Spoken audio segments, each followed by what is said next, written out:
Good evening students. आज का जो टॉपिक है वो है मेमोरी यूनिट। पिछला वीडियो में मैंने बताया था कि सीपीयू के तीन जो है पार्ट होते हैं, मेमोरी यूनिट, कंट्रोल यूनिट और अर्थमेटिक एंड लॉजिक यूनिट। उसमें से ये है पहला मेमोरी यूनिट। ठीक है, मेमोरी हम लोग क्यों यूज करते हैं? डेटा और इंस्ट्रक्शन को स्टोर करने के लिए। जो भी हम लोग कंप्यूटर में डेटा और इंस्ट्रक्शन इनपुट करते हैं वो स्टोर कहाँ पे होता है? मेमोरी में। मेमोरी जो है किस फॉर्म में स्टोर होता है? Bit and byte. बिट और बाइट के फॉर्म में जो है ये स्टोर होता है। इसमें मेमोरी जो है दो कैटेगरी में कैटेगराइज किया गया है। First category is that primary and secondary. Primary memory को हम लोग इंटरनल मेमोरी भी कहते हैं, सेकेंडरी मेमोरी को एक्सटर्नल मेमोरी भी कहा जाता है। As a name suggest, primary and secondary. Primary का मतलब पहले यूज होने वाला मेमोरी और सेकेंडरी में का मतलब होता है सेकेंड में, मतलब दूसरा बार यूज होने वाला मेमोरी जो है ये सेकेंडरी मेमोरी होता है। तो सबसे पहला यूज होने वाला मेमोरी जो है कौन सा होता है? वो है प्राइमरी मेमोरी। ठीक है, प्राइमरी मेमोरी में भी दो प्रकार के होते हैं। एक होता है कैश, कैसे लिखा हुआ है बट इसको प्रोनाउंस करते हैं कैश मेमोरी। ठीक है, और दूसरा होता है मेन मेमोरी।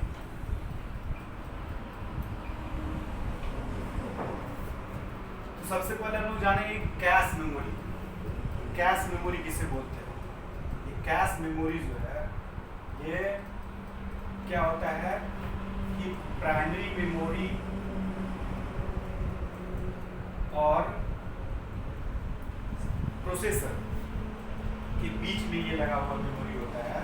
ठीक है, सबसे पहले ये समझ लेंगे कि जो भी हम लोग प्रोसेसर में जो डेटा एग्जीक्यूट होता है वो रैम मेन मेमोरी से जो लिया हुआ डाटा है वो एग्जीक्यूट होता है।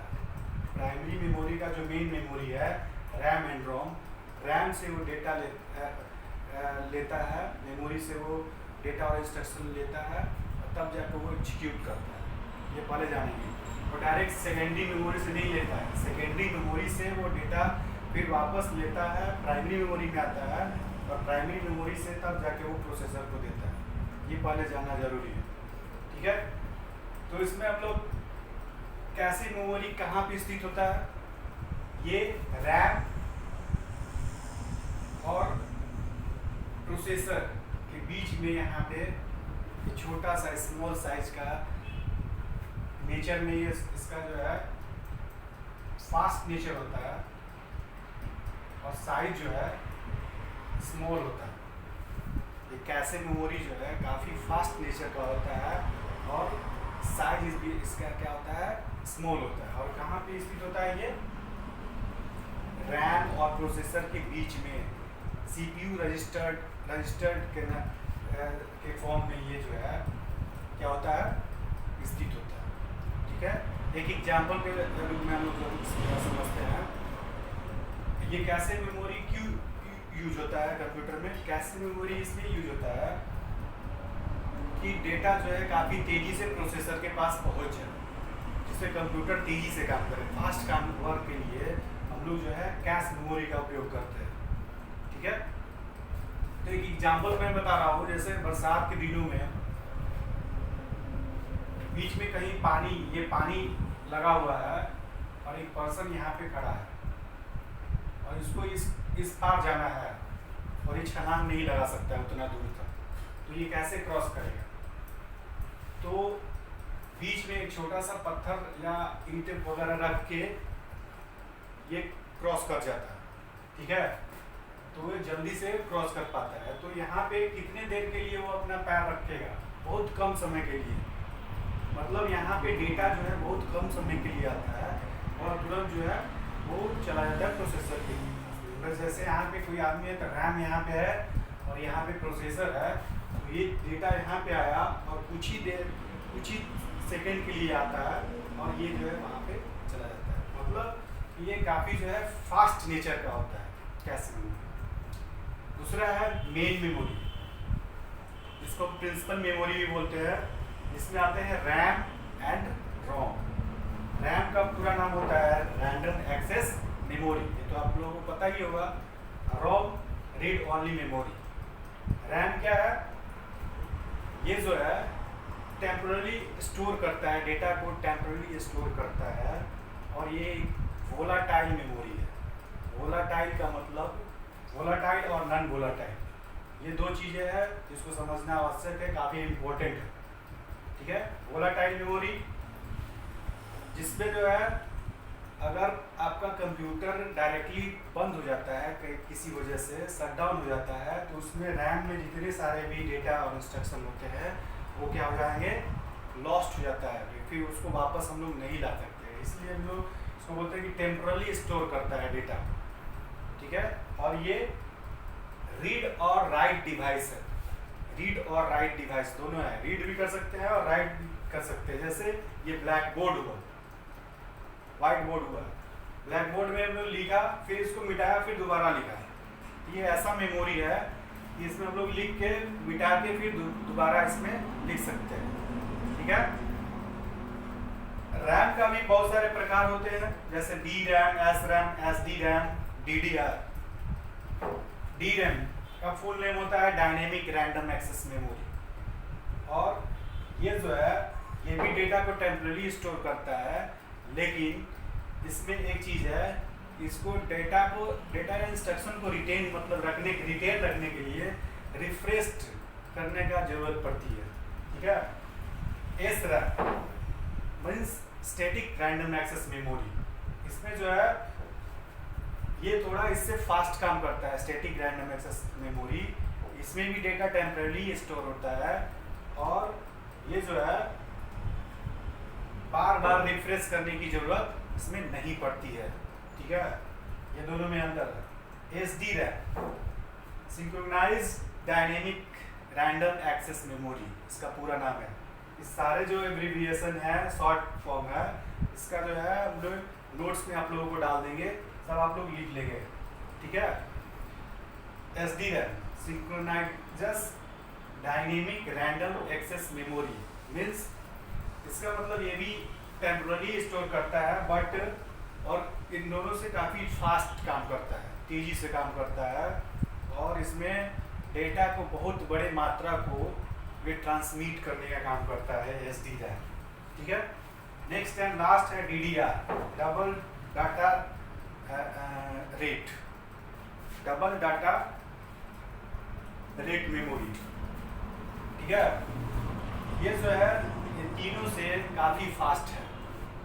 जो अभी हम लोग यूज कर रहे हैं DDR, ये i3, i5, i7 जो प्रोसेसर है उसमें जो है यूज करने वाला ये प्रोसेसर है DDR। इसका जो है इस SD रैम से फास्ट दोगुना तेज़ी से काम करता है DDR।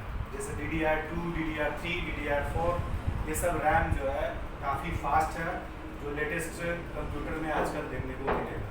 ठीक है, नेक्स्ट है रोम, रीड ओनली मेमोरी। मतलब इसमें जो है जो रैम था कि रीड एंड राइट कर लेते थे हम लोग, ब्लैक बोर्ड की तरह मिटा के दोबारा लिख सकते हैं। इसमें जो है केवल रीड कर पाएंगे, लिख नहीं पाएंगे, राइट नहीं कर पाएंगे। ठीक है, ये जो है नॉन वोलाटाइल मेमोरी है। ठीक है, ये यहाँ से इसको पार्टीशन कर देते हैं,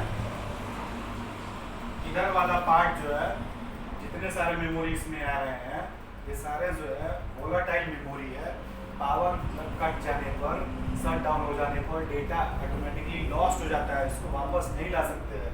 बट इधर वाला जितने मेमोरी है इसमें ये सारे जो है नॉन वोलाटाइल मेमोरी में आते हैं, और ये जो है हम लोग डेटा इसमें ला सकते हैं। जैसे इसमें जब डेटा एक बार हमने प्रोग्रामिंग कर दिया तो ये जो है कभी इसको मिटाया नहीं जा सकता है, इरेज नहीं किया जा सकता है। इसके 3 प्रकार होते हैं, जैसे PROM, programmable read only memory. एक बार जब उसमें प्रोग्राम कर दिया गया वन टाइम प्रोग्रामेबल मेमोरी है। एक बार जब प्रोग्राम कर दिया गया फिर इसमें दोबारा इसको मिटाया नहीं जा सकता, इरेज नहीं किया जा सकता। बट दूसरा है erasable programmable read only memory, लेकिन ये ऐसा रोम है जिसमें इरेज किया जा सकता है। वो भी इरेज कैसे किया जा सकता है? अल्ट्रा वायलेट रेज के थ्रू जो है ये EEPROM को इरेज किया जा सकता है। ठीक है, नेक्स्ट है EEPROM, electronically erasable programmable read only memory. इसका फुल फॉर्म है electronically erasable programmable read only memory. मतलब इसको जो है कैसे इरेज किया जा सकता है? इलेक्ट्रिकली जो है इरेज किया जा सकता है। इसमें जो है अल्ट्रा वायलेट से इरेज किया जा सकता है, इसमें इलेक्ट्रिकली जो है इरेज किया जा सकता है। ये दोनों में डिफरेंट है। ये हुआ प्राइमरी मेमोरी पूरा, या इंटरनल मेमोरी भी हम लोग उसको बोलते हैं। ये सारा जो भी हमने बताया ये प्राइमरी मेमोरी के अंदर आता है। दूसरा है इसमें एक्सटर्नल मेमोरी या सेकेंडरी मेमोरी, या इसको हम लोग एक्सिलरी मेमोरी भी बोलते हैं। ठीक है, इसमें हम लोग डेटा को परमानेंटली स्टोर करके रख सकते हैं फ्यूचर यूज के लिए। बहुत सारा इसमें हम लोग एक्सटर्नल मेमोरी जैसे मैग्नेटिक टेप